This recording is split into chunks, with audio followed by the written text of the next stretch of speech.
police officers do not view Wayne Couzens as a police officer. They view him as a murderer who happened to be a police officer, rather than the other way around, a police officer who is a murderer. And that's a really important thing. You know, he doesn't hold the same values as a police officer. He doesn't have the same personality that we do. You know, he's a very sick, a very dangerous individual who should never have been near a uniform. On the evening of March 3rd, 2021, 33-year-old Sarah Everard vanished from the streets of South London. Her disappearance sparked a wave of fear, heartbreak, and rage across the United Kingdom. But what made this tragedy even more disturbing was what came next. The man who had taken her was not a stranger hiding in the shadows. He was a serving Metropolitan Police officer, Wayne Couzens. This story is not just about a horrific crime. It is about power, trust, abuse, and a national reckoning that forced an entire country to ask, how could this happen?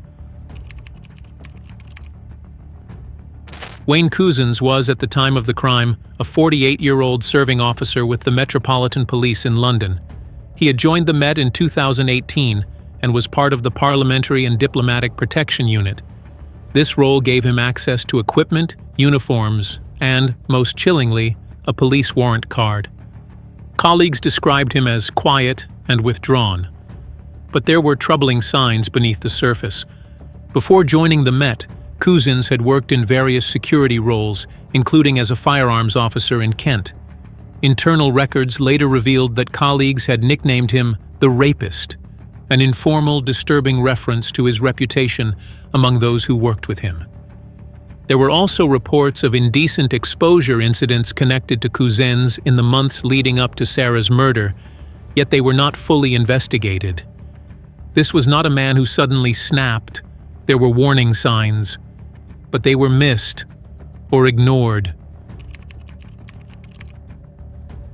Sarah Everard was a 33-year-old marketing executive who lived in Brixton, South London. She was described by friends and colleagues as smart, kind, and thoughtful, someone who always put others at ease. On the night she disappeared, she had visited a friend in Clapham and was walking home, a route that should have taken about 50 minutes. She wore bright clothes, stuck to well-lit streets, and spoke with her boyfriend on the phone during part of the journey. Sarah did everything women are told to do to stay safe. And yet it wasn't enough, because the danger wasn't in the dark corners of a street. It was wearing a uniform. On the night of March 3rd, 2021, around 9 p.m., Sarah Everard was walking along the A205 South Circular Road near Clapham Common. She had just left a friend's house and was heading home to Brixton, a journey she had taken many times before.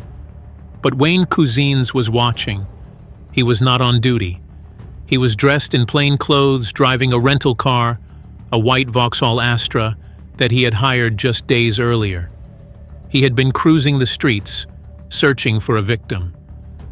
Couzens used his police credentials to stage a false arrest. He stopped Sarah and told her that she had violated COVID-19 lockdown rules. Witnesses later recalled seeing what looked like a young woman being handcuffed and led into an unmarked vehicle by a man who identified himself as a police officer. Sarah complied. She had no reason not to. He showed her a real warrant card. He used real handcuffs. The only reason that I can think of, in my experience as a police officer, is that he's had to get her into that car somehow. And the main way to get her into that car is to put her under arrest. And one of the witnesses that has come forward in that inquiry that they found said that they saw Sarah being handcuffed. What do you think Couzens might have said to her to convince her that she was being rightfully arrested? Well, I don't know. I mean, he could have made up a law. He could have said anything he wanted to get her into the car. I mean, he could have used COVID as a reason to get her into the back of the car and said, you're breaching COVID rules, and arrested her. You know, Sarah wouldn't necessarily have known every single law, and he could have made one up to get her in the back of the car. It was a chilling abuse of authority, one that exploited the very trust the public places in police. Once inside the vehicle, Couzens drove Sarah over 80 miles away to Kent. During this time, he raped and murdered her. He then disposed of her body in a woodland area near Ashford. Sarah's body was found in remote woodland near Ashford, Kent, a week after she vanished. Couzens had burnt her remains. Police don't know exactly where and when Couzens murdered Sarah, but they do know that for a while he stored her body here, hidden amongst this rubbish under a freezer. Then Couzens came back and, using some kind of trolley, brought Sarah's body 250 yards or so into the woods and left her in this shallow water. The exact moment of Sarah's death remains unclear. But what is known is that Couzens burned her body in an attempt to destroy evidence and later placed her remains in a builder's bag, which he hid in a nearby pond. When Sarah didn't arrive home, her boyfriend grew concerned. He had been on the phone with her during the early part of her walk. She had seemed fine, calm, safe. But then the call ended, and she never made it back. Within hours, Sarah was reported missing. The next morning, the police began their search. CCTV footage was gathered, doorbell cameras reviewed, and her last known movements pieced together. Images captured Sarah walking alone. But eventually, one camera picked up something disturbing: a white vehicle stopping near her path. As the investigation widened, police identified the vehicle as a hire car linked to Wayne Couzens.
On March 9th, 6 days after Sarah's disappearance, Couzens was arrested at his home in Deal, Kent.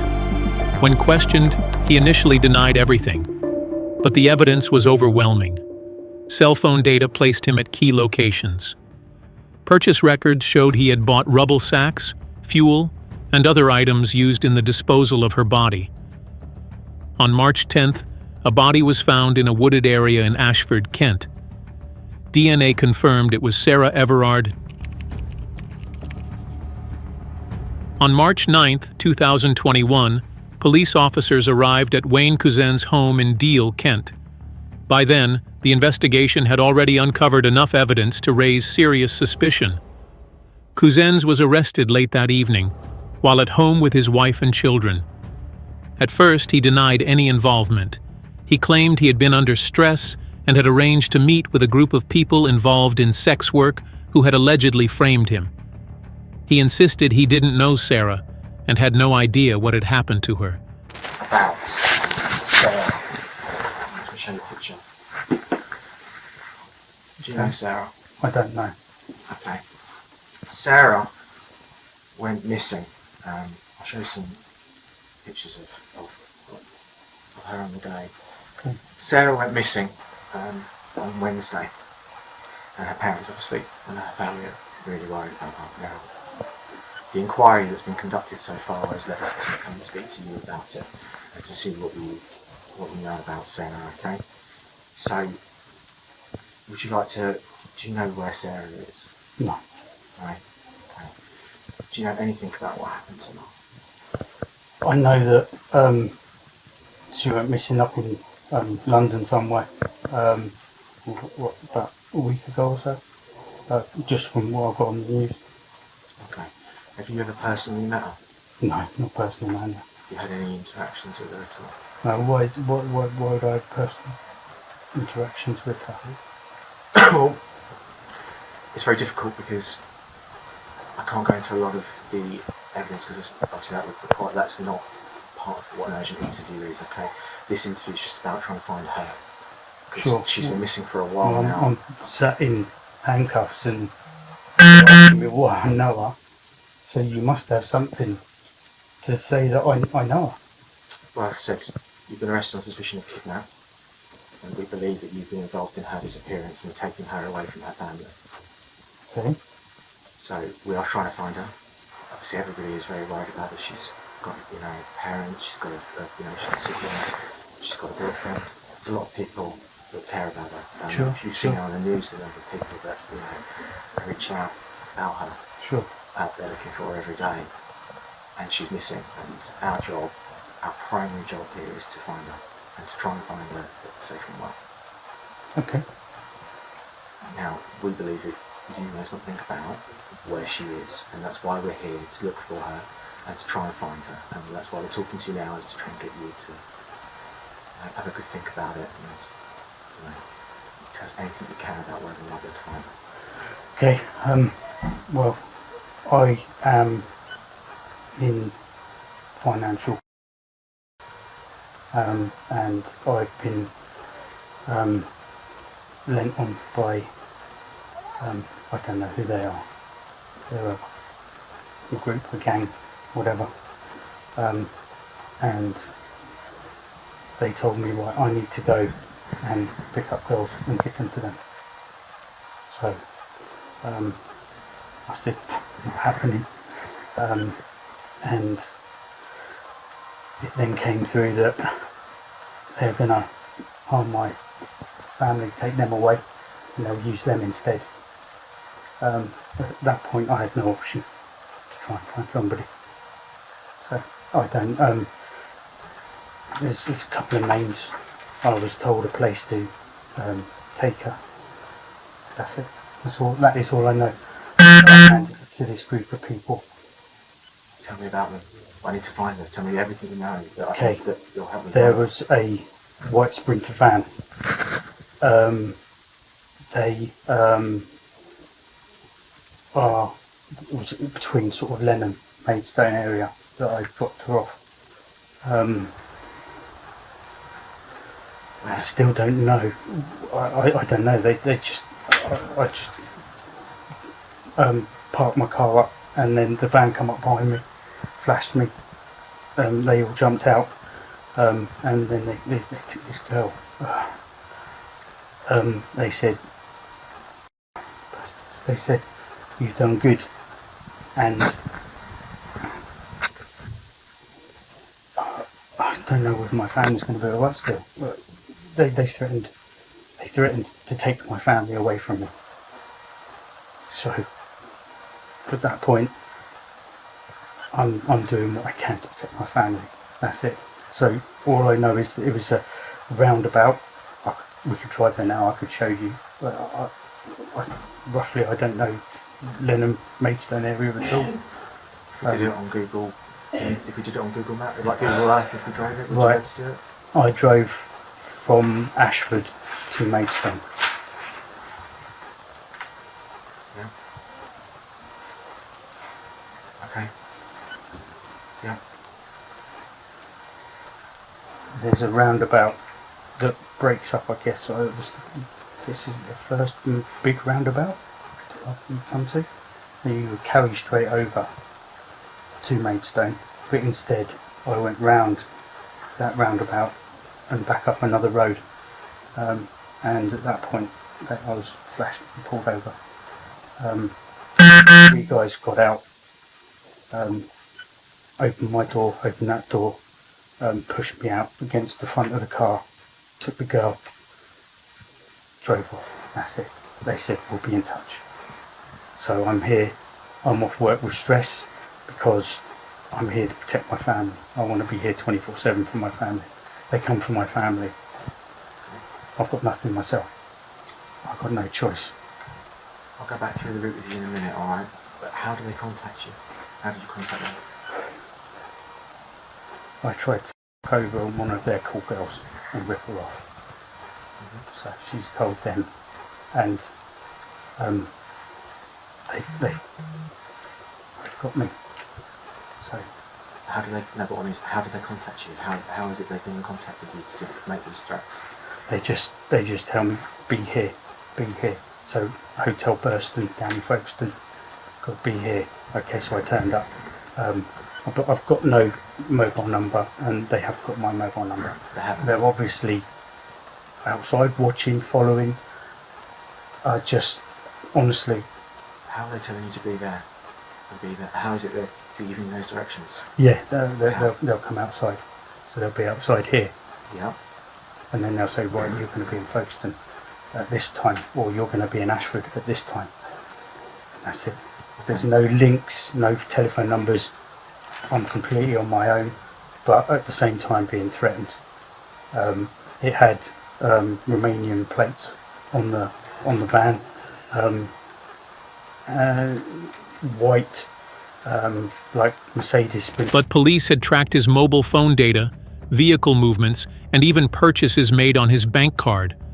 Incriminating items such as handcuffs, fuel containers, and a police issue belt were found. A chilling trail of evidence led directly to him. Eventually, Couzens broke. He confessed to kidnapping, raping, and murdering Sarah Everard. The brutality of the crime and the calculated way he had used his police status to commit it shocked even the most seasoned investigators. Breaking news to bring you now. We're going straight to the Old Bailey round the corner from here. Some breaking news in the last few minutes. This has come from the Central Criminal Court. Wayne Couzens has pleaded guilty to the murder of Sarah Everard. Couzens is a 48-year-old Metropolitan Police officer. He's already pleaded guilty to Sarah Everard's rape and murder. Sarah Everard was 33 and was abducted when walking on Clapham Common in southwest London in March. Straight now to Sky's crime correspondent Martin Brunt for the latest. Martin. Well, the trial that was scheduled for October now isn't going to happen because Wayne Couzens has, in the last few seconds, pleaded guilty to the murder of Sarah Everard. A month ago, in the same court here, he'd already pleaded guilty to raping and kidnapping her, but hadn't until today been asked formally to plead to the third charge he faced of murdering her, but he's just done that, so he's admitted all the three charges he faced. On September 30th, 2021, Wayne Couzens appeared at the Old Bailey for sentencing. He had already pleaded guilty to the charges of kidnap, rape, and murder. During the proceedings, the court heard harrowing details of how he had used his position as a police officer to detain and violate Sarah Everard. Couzens stood in silence as the judge, Lord Justice Fulford, condemned the grotesque abuse of power and trust. In a rare ruling, the judge sentenced Couzens to a full life term without the possibility of parole, the most severe punishment under UK law. This made Couzens one of the very few in the UK to receive a whole life order, effectively ensuring he will die behind bars. The public outrage was immense. Protests erupted across the UK, particularly in London. Vigils were held in Sarah's memory, with thousands demanding justice, not just for her, but for countless women who feel unsafe in public spaces.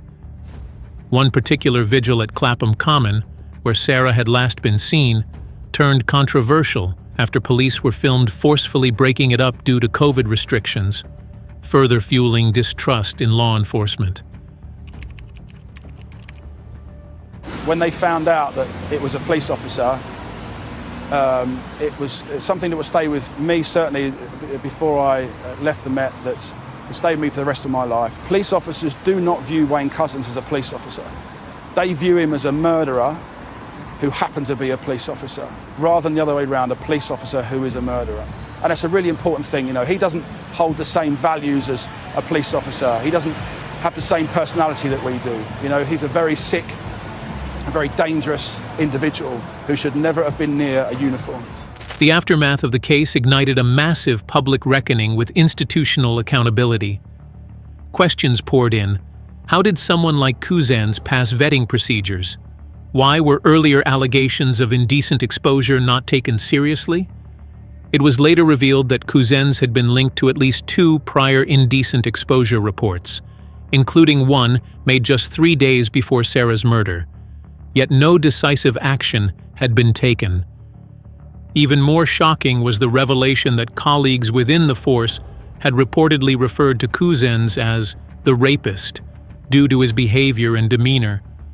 But this nickname never led to any formal investigation. The Independent Office for Police Conduct, IOPC, launched multiple investigations into the Met's handling of earlier reports and Couzens' employment history. The findings were damning. But as more details emerged about Mr. Couzens, including his nickname, the rapist, among police colleagues, people questioned how on earth warning signs were missed. 3 years on, the scale of police failings have now been laid bare as the Angiolini inquiry, commissioned to uncover the circumstances which led to Sarah's murder, released part 1 of its finding, and it makes for appalling reading. A history of alleged sexual offending which went back nearly 2 decades, and while much of it was only reported to police after Sarah's murder, much of it wasn't. In fact, 2 years after joining Kent Police in 2006, Wayne Couzens masturbated in public. It was reported, but there wasn't sufficient evidence to charge him at the time. In 2015, there was an indecent exposure incident linked to him. Again, reported, but police failed to investigate. After transferring to the Met in 2018, Couzens then masturbates as a woman cycles past him in a woodland in Kent in 2020. That was reported. In 2021, he exposed himself several times again to a passerby, then several times more to female staff members at a drive-through at which he used his own car and his own credit card to pay. Again, this was reported. In total, Wayne Couzens was reported to police 8 times before going on to murder Sarah Everard. Not one of these led to his arrest. The inquiry calls it lamentable and repeated failure. Crucially, the report shows how police recruitment and vetting failed to spot red flags about Couzens' unsuitability. Red flags were repeatedly ignored, meaning he was granted the privilege of serving in 3 separate police forces, including as an authorised firearms officer. The case severely damaged public trust in the police, particularly among women. Campaigners called for better vetting, more accountability, and systemic reform to ensure officers could not abuse their authority in the same way. Now overseas to the United Kingdom, where the government there is promising immediate steps to improve security for women after the death of 33-year-old Sarah Everard. Everard vanished while walking home earlier this month. Now, a London police officer is charged with her murder and her kidnapping, and the case has sparked a global movement. Our Maggie Riley is in London with the latest. Her name mourned across the UK. Her her murder sparking a movement, a collective sense of grief, fear, and anger in women around the world. It just, she just felt as if she was sort of one of us. Sarah Everard was walking home just after 9:30 at night. She took a well-lit route through an area of London popular with young people, and she called her boyfriend, telling him she was on her way home. The 33-year-old marketing exec did everything women are trained to do from a young age. I think it's important for everyone to understand that it's absolutely nothing that she did wrong. But she never made it home. Her body was found in the countryside outside of London, and police have arrested and charged a serving police officer with her kidnap and murder. A stream of people coming here to pay their respects, women and men. It is so quiet here. People just thinking about Sarah, but also telling us they're here because they see themselves in what happened. It was painful thinking of it because I walk every day. It's just so relatable. I think it's just a situation that so many of us can imagine ourselves in. The message, text me when you get home, really struck home. My daughter-in-law said, yes, that's what we used to say to each other. Women are frightened. Sitting outside the growing memorial for Sarah, we chat with Baroness Jenny Jones, a lawmaker in the UK. I mean, back in the 1970s, it was reclaim the streets, and I was there, and it felt as if we could change things, and still we're here. And so for me, yes, it's been quite emotional. Frustrated, tired, and angry, Baroness Jones says she made an off-the-cuff suggestion that perhaps instead of telling women to stay home after dark, we should put a curfew on all men. It was a statement made in despair, quite honestly, because we've been sitting through days of a debate on domestic abuse and hearing all these awful stories. And then I heard that the police had told women to, stay safe, stay home, don't go out alone. And I just thought, when is this going to change? This despair reinvigorating the movement with Reclaim These Streets. Anger boiling over at protests, some turning violent, and thousands turning to social media.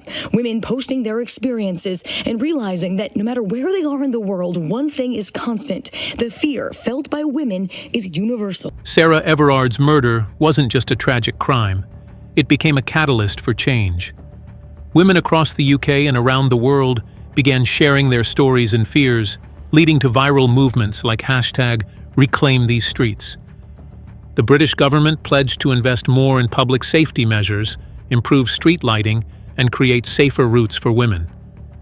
But critics argued that the changes needed to go far deeper, starting with the culture inside law enforcement agencies. And Maggie joins us now from London. Maggie, as your story just showed us, this crime struck such a powerful chord for so many of the people you spoke to at the vigil. The government is now implementing Project Vigilant, they're calling it. What difference do you think this is going to make? Well, Terry, it could be huge. That's the hope. It's really a multi-pronged approach they're investing in. First, they're investing money in sort of updating walking paths with things like better lighting and better cameras. They're also saying they're going to put plainclothes police officers in places like nightclubs and pubs and actually try to spot and stop predatory behavior before it even happens. And then finally, they're also investing money in helping victims navigate the judicial system. And this last one is something lawmakers are really focused on. They say with these types of crimes, the vast majority are never prosecuted, and many women never come forward because they're not confident they're going to get the respect they need in court. So again, Terry, that last one is something that could really help here in the UK, in the US, and around the world. The Metropolitan Police, already under intense scrutiny, promised to implement reforms. But for many, the damage to public confidence had already been done. Sarah's name became a symbol, not just of loss, but of resilience, resistance, and the urgent need for societal change. The case of Wayne Couzens and Sarah Everard is one of the most haunting and infuriating true crime stories of our time, not only because of its brutality, but because of the institutions that allowed it to happen. It exposed how authority, when unchecked, can be weaponized. It forced the UK to confront a deeper crisis about trust, power, and the everyday safety of women. Sarah Everard was simply walking home. She deserved to arrive. She deserved a future. Her memory continues to drive change, challenge systems, and call for a safer world. Let her story never be forgotten. If this story moved you, Consider sharing this video and supporting organizations that advocate for women's safety and justice system reform. Subscribe for more real and sensitive crime stories that demand attention and reflection. Until next time, stay curious and stay safe.